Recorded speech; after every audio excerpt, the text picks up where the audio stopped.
needs no introduction, because if you're listening to the softball show, then you know this name. She is a legend in the sport, and I am absolutely thrilled to have her joining us today. Cat Osterman making her first appearance here on the 1012 softball show. Cat, welcome to the show. Oh, thank you very much. Glad to be here. Obviously, despite the move of my alma mater, I Big 12 at heart, so excited to be here. That's always interesting because when OU and Texas left, there's all these conversations about, so much of, especially with softball, so much of the media coverage for the Big 12 came from like that OU side because OU got so much attention. And with, as we look at, now you have Pac-12 schools in the Big 12, and so you get some of the people who paid attention to the Pac-12 are paying attention to the Big 12, but now national. How does that work? From a former player and someone in the media who covers the sport as a whole, obviously, but still has connections to programs in the Big 12, even though your program's not there anymore. What's that like for you as even as an observer? It's different. I think, you all of a sudden see the SEC branding everywhere. Not gonna lie, I'm in a SEC commercial, and that was a surprise. It was like, oh, surprise! All of a sudden, I'm in that, and I'm like, I never pitched a single game in the SEC, but that's okay. And from the media side, it's something they have to do, obviously, for their best interest, and we have to cover that. And but you talk about rivalries, and you can talk about both Texas OU leaving Big 12 to go to SEC and the Pac, essentially folding, because the Pac was a softball historical, like that was just the hotbed of history for softball was in the Pac. And so for our sport specifically, it's really different because yes, I know the Big 12 way back when A&M, Nebraska, Missouri were still in it. And there's kids these days that don't even know those three schools were ever really in the Big 12. The changes happen. You kind of just adapt them. But I think the big thing is just trying to figure out, where are the next rivalries that are brewing. And it's fun to see because obviously this year with the two Arizona schools jumping in and Utah, it adds a different dynamic softball wise for the Big 12. But I will admit it's different because, Texas was in the Big 12 for ever and ever. And it's a new era. And I don't know how long it'll take to get used to. I don't think we'll ever get used to it. I don't know that we ever will, because I don't think it's ever going to feel normal to talk about Utah, UCF being a conference game in the Big 12. Like that's never going to make sense. Right. We've had these conversations about every sport, right? Football, it's like, yeah, Arizona and West Virginia, that's a conference game in the Big 12 conference. Because there's no way in my brain for there to be a connection there to the nodes that isn't a normal straight pathway. So this is just the world that we live in, and that's fine.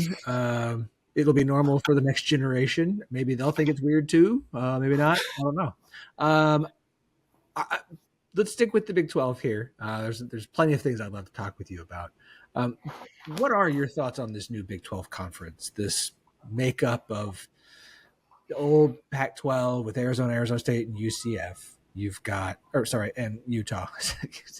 You've got your UCF and your Houston, your BYU brought in, and then you've got what's left of the Big 12 with your Texas Tech, Baylor, Kansas, Oklahoma State, Iowa State. What are your thoughts on this conference from a softball perspective? Well, I think the additions were all really good additions. I know BYU, I've covered a couple of their games over the last couple of years, and last year when they entered specifically, their head coach, Gordon Eakin, was like, we've always been a program that's been knocking on the door, but we've never been in a power conference. Now we're in a power conference, and there's recruits he can get that were hard to get before. So there are some big programs that now with the Power 4 moniker have a chance to even elevate their program more because of the way they're able to recruit. Obviously, Arizona State, Arizona have traditions in softball. Arizona, one of the longtime powerhouses.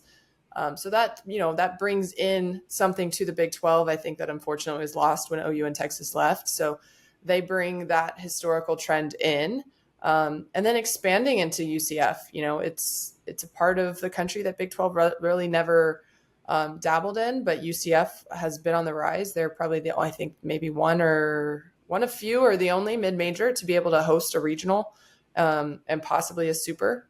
But they've been doing some good things. But it's, I hate to say it, it's like the wild wild west this year, when you're talking about softball in the Big 12, because just when you think somebody is going to start to make a move, there are series upsets that I think have made a lot of people in the softball world that kind of thought they might know how the top part of the Big 12 was going to unfold. It now makes them question and wonder, what's going on, what's really going to happen. I'm going to cover the Big 12 tournament for the first up until the championship game, and I'm not really sure what the seedings are really going to look like in the Big 12. So, it makes it exciting though, because you don't have just one or two teams that are going to be at the top, and who's going to be at the bottom, and let some people fight out for the middle, which the Big 12 historically had times like that, where there was a gap between the top three and kind of the rest, or the top three and the bottom three. And so this year, I really think, it's up in the air. Anyone's game, anybody can win on any given day, which has made it exciting.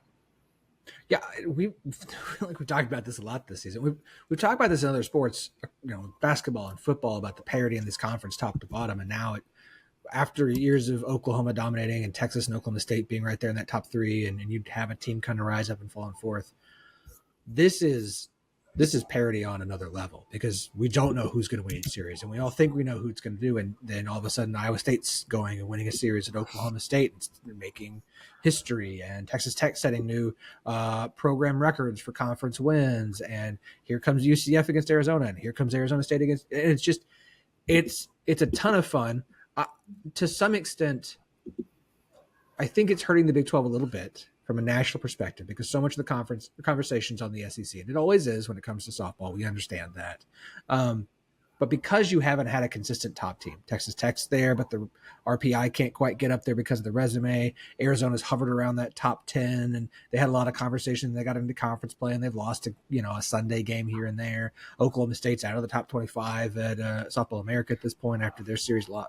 I mean, they've won one of their last 7 games. The top of the conference doesn't feel as strong with Oklahoma and Texas leaving, and Arizona's been really good. Oklahoma State's been okay. It doesn't feel like the top has delivered in the way that we had thought they would, and the middle's been all over, because UCF and up and down, Arizona State up and down, Baylor is disappointed. In a year where we talk about the youth, I think if I had a nickel for every time I said youth on this podcast this season, I could just do this professionally. What do you feel about the conference as far as now, today, and as we head into the future?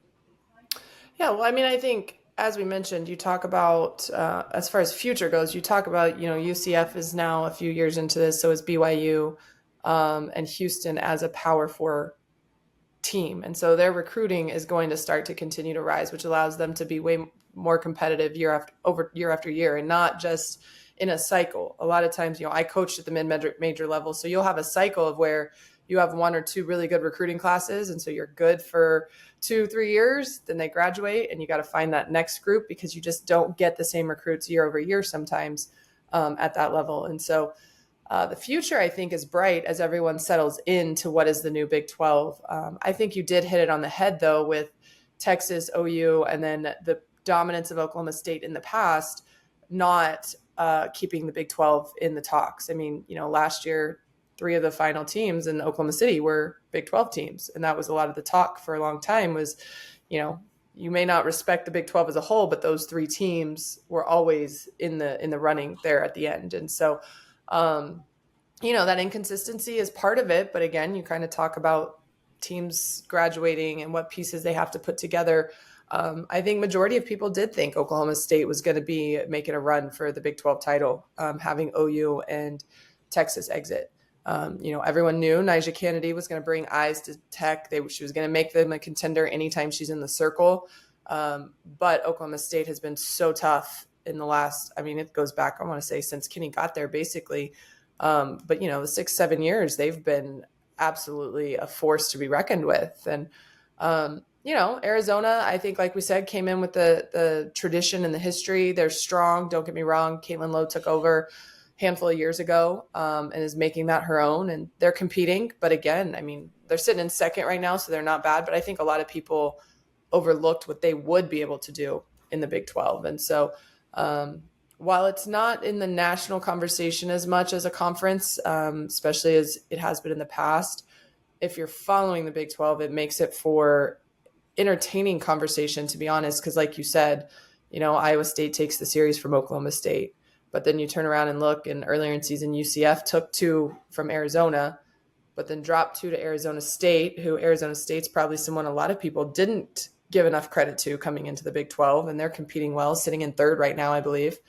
And then even BYU. I mean, they, their arms throw a good game, and they're sitting in 4th, 5th place, kind of in that middle of the pack, could make a run here at the end. And so it's made it exciting when you just look at the fact that there's not a dominant team. So it does allow the race to be a little bit more fun to follow. And if you're an athlete, like, every game matters now because you don't have people who are just running the table. But yeah, on the national scene, I think the talk definitely is down about them as a conference. But I do know that, there are coaches across the board in the SEC, ACC, all of it, they are not taking those teams lightly. They know come postseason that they're going to be ready because the competition level in the Big 12 is not down. No, agreed. The talent level is still there. And it's more, I think, a dogfight to the end of conference is better for you than just being able to kind of run the table and know you're in the top 2 and go play the tournament and see where NCAA seeds you. So what you're saying is you'd rather be in the Big 12 than the Big 10. That's what I heard. That's I'm sorry. I'm very excited. Obviously, this is a Big 12 show, but as everybody who listens know, I am an Oklahoma State fan. Thus, the poster behind us. We have Eric here as one of our co-hosts every week. Oklahoma State UCF is one of the series this weekend. A very big one there for both teams. For postseason berth for UCF, Oklahoma State, if they're going to have any chance of hosting at all, they're going to have to turn some things around. You are going to be on the call for Friday's game, which has been picked up to be broadcast on ESPNU, which is very exciting. Any opportunity we get to see Big 12 off of just ESPN Plus. I know that one of the Arizona Texas Tech games has been picked up. I think ESPN2 in that series is this weekend as well. So more Big 12 softball on ESPN's regular channels is a positive. Obviously, you've got a few days to get yourself prepared. You're just having opportunities to talk with coaches ahead of this weekend, it being Easter weekend. So teams don't typically play on Sunday. BYU's like, what? This is what we do every week. But what are your thoughts on this Oklahoma State UCF matchup, and what are you kind of hoping to see in your game on Friday? I think going back to talking about the craziness of the Big 12, you really could see anything in this series. Even I happened to, not for an official call, but just talk to Cindy Ball Malone about something else this morning. And I was like, yeah, how's it going? And she's like, man, this team can beat the number 2 team in the country, and then we can lose to who knows what, like within the same week. And, the parity is real, but I think this is going to be a good matchup in the sense that Oklahoma State is trying to regain their footing. They haven't been competing as well as they would like in the last few games.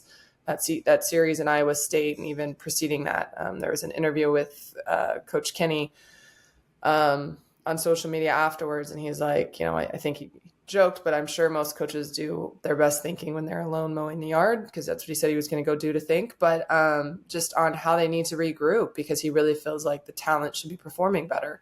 And I think, the eyes on the Big 12 have thought that as well. I mean, he got big transfers in Ruby Malin and Riley Crandall to come in to boost up their pitching staff. And offensively, Oklahoma State, like we said, has been a force for years now. And he's just trying to figure out how to get that to click. And, on the flip side, Cindy Ball Malone's like, hey, if we can strike while they're down, it's going to be a great series for them. But as we've mentioned, they've also had great series where they've risen to the occasion to play against an Arizona. So they're capable of it, but how can they do that for 3 games at home against the Cowgirls? I think a lot of it is going to be really determined on whose pitching shows up.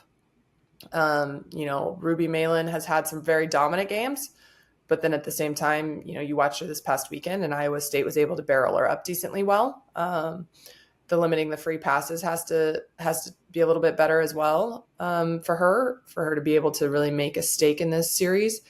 And then Cindy Ball Malone does a great job with, her pitching staff being able to utilize matchups. She always has arms that have really great off-speed pitches to keep people off balance. Graduated last year, but Sarah Willis was one of those. And, she always finds the next the next arm that can do whatever the arm that's graduating does. And so I really think the key is going to be which pitching staff can be on point, just better than the other pitching staff, because I think both teams have shown that they can put up runs, they can compete, the intensity's there. I really think the question is, in the circle, who can keep the other one's offense down, which is the name of the game. Let's not act like I'm saying anything that's monumental, but I do think on paper, Oklahoma State's pitching should have been performing better up to this point in season. I mean, we can obviously they've got issues behind Ruby at Oklahoma State. The offense, however, is from a runs per game standpoint, this is the worst Oklahoma State team since I think Kinney's second year, and so it's an across the board issue. We had him on the show last week and talked about it, and he knows. It'll be interesting to see if they can get this kind of turned around and fixed, or if the Oklahoma City streak is gonna come to an end. And on the UCF side, look, it's two teams who struggle to hit the ball with any sort of consistency. So it's I have no idea how to predict this weekend. None. You could tell me it's 3 2-0 games. You could tell me it's a 2-0 game, a 9-8 game, and then a 3-4 10 inning game. I have no clue what this weekend's going to look like there in Orlando, which should make it a lot of fun. Should make it a lot of fun for you on Friday on the call there. Kat, before we get you out of here, I do want to talk about you are working with the AUSL. They have started their new league, their new professional league that gets underway this summer. We'll be traveling around the country. You've got games in Wichita, Kansas, down in Round Rock. You've got games out in Salt Lake City. Norman's going to host a series for a weekend. There are a number of Big 12 alums. You are the general manager for the Volts. 2 Big 12 alums and then an Arizona alum, because technically she didn't play in the Big 12. And Deja, I'm going to pronounce her last name wrong. So if you want to help me there, I would appreciate it. Mulipola. Thank you. And then Sam Shao from Oklahoma State and Tiare Jennings from Oklahoma. Tell me just a little bit about AUSL, how you ended up in this role as general manager for the Volts. Yeah. So, go back to COVID. I played with AU when they launched, and obviously their first venture into softball was kind of best way to describe it is the fantasy sports life in real life, real time, because, we got to, as players, play, you accumulate points based on not only individual performance, but team winning innings and winning games. And then obviously you draft a new team every week. And so it was kind of fun. It was very fun, but players and fans alike really wanted some type of concept where it was more consistency within a team. And with some coaches and accountability. And so Athletes Unlimited did that model for 5 years. And then last June, we announced that we were going to launch into AUSL, which is a league, 4 teams. No one changes rosters unless there's a trade like Major League Baseball or any other sport. And then they get consistency playing with the same team for, 30 games. I think this season's 24, but we have the ability to go into 30 if we need. I was on the player advisory board. They had Jessica Mendoza, Tasha Watley, Finch, and myself as the advisory board to, help generate buzz about the launch. But we've also been part of conversations in, figuring out who can be head coaches and GMs and things like that. And it was while we were talking about head coaches and GMs that actually the other 3 of them said, hey, you've been part of AU. You've coached, you've done it. Have you thought about being a coach or a GM in our league? And I had kind of thought about it. I have a couple other commitments that kept me from really jumping in on the coaching side. But the more I thought about the GM role, I was like, I can do that because I don't have to be in person every game as a GM. And so I have my other commitments can be fulfilled, but I really truly love Athletes Unlimited. It was a great playing experience. They are a great organization. The people within it, the content, all of it is top notch. And it's the best that our sport has ever seen in the professional environment. And so, I said, sure, if you guys think I'm qualified and I'd make a good GM, I think I can do it. So I went through the interview process. I might have been the only interview that all 3 of them were on all together, because I think we kind of teamed up 2 and 2 for some of our other stuff. But so they all kind of grilled me, and I can approach it from, like I said, the side, having coached college for 12 years, having been familiar with Athletes Unlimited, having played professionally in various different realms with the national team, the now no longer in existence NPF, all of those that I had experience to draw on. And, I know some of these athletes, so it's kind of fun to be general managing, but I know the way they think a little bit, so I can ask them their opinion on certain decisions when I know an athlete's opinion should be weighed in, and it's not just a GM or coach wants it this way.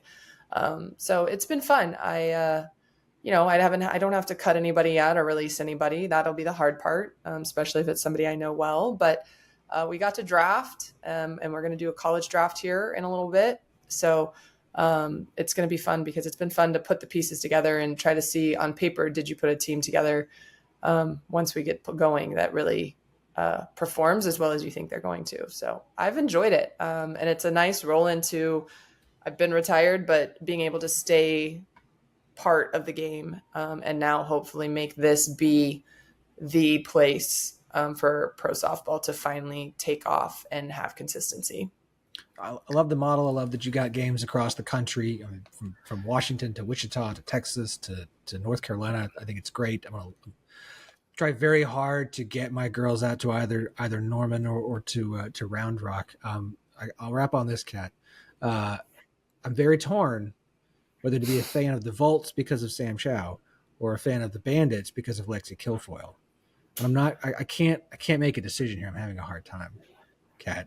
So why should I be a Volts fan? I think you should just be a Volts fan.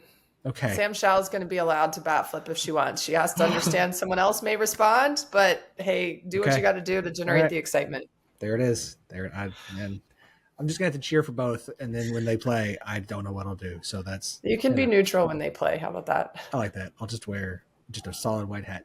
Cat, you have been fantastic. Thank you so much for your time today. I know you've got a lot on your plate. You're really busy getting ready for this weekend. It's Easter weekend. You got the AUSL getting ready. So thank you so much for your time. We really, really appreciate it. Yeah, no problem. Thanks for having me.